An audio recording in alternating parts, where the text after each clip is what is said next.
ជំរាបសួរនៅសួស្តីបងប្អូនទាំងអស់គ្នាស្វាគមន៍មកកាន់ទីមែនអាស៊ីបងប្អូនថ្ងៃនេះបងមានបេឈើនៅមានលេខកូដសម្គាល់ TMGT 105ដើម្បីយកមកណែនាំជូនបងប្អូនទាំងអស់គ្នាបងប្អូនអាចកលេចមើលម៉ូដសិនបានណាបងប្អូននេះគឺជាប្រភេទម៉ូដថ្មីមួយម៉ូដទៀតទេណាបងប្រភេទម៉ូដនេះគឺតន្តែចូលស្តុកថ្មីក្តៅតែម្ដងបងនេះគឺជាប្រភេទម៉ូដប៊ូកលកែង3សង់ទីម៉ែត្រនៅខាងក្រៅណាបង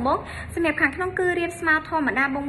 អាចកលេចមើលស្បែកបានណាបងសម្រាប់ស្បែកបងបញ្ជាបងស្បែកគឺយើងធ្វើចេញពីស្បែកគោសុទ្ធ 100% បងស្បែកគោសុទ្ធ 100% បងបើចាំមានការភ័យបារម្ភទេណាបងព្រោះយើងមានការធានាជូនចេញពីក្រុមហ៊ុនតែម្ដងថាវាជាប្រភេទស្បែកគោសុទ្ធ 100% បងសម្រាប់ធ្នេដេបងអាចកលេចមើលបានណាបងធ្នេដេនេះបងបញ្ជាក់ដូចគ្នាបងធ្នេដេគឺយើងដេដោយដៃផ្ទាល់បងដេដោយដៃដេយ៉ាងព្រឹតព្រៀងដេយ៉ាងចិត្តចង់ចេញមកគឺប្រណិតជូនបងទាំងអស់គ្នាហ្មងបងចាំបងបើចាំភ័យបារម្ភថាខ្លាចមានបញ្ហាអីណាបងយើងធានាជូនមកអ្វីដែលកាន់តែពិសេសទៀតណាបងយើងមានដាំម៉ាក់ Brand មែនដែលជា logo ខាងហាងផ្ទាល់នៅខាងក្នុងស្តុកបីជើងនោះដូចគ្នាបងអាចកលេចមើលបានស្អាតខ្លាំងណាបងសម្រាប់បាត់នៅខាងក្រោមនេះណាបង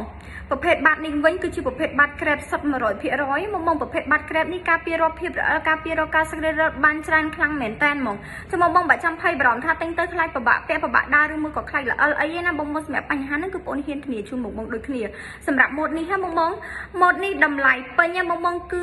$70បងតម្លៃពេញគឺ$70ប៉ុន្តែដោយសារតែឥឡូវគឺយើងមានការប្រម៉ូសិនពិសេសជូនបងទាំងអស់គ្នាបញ្ចុះនៅសល់ត្រឹមតែ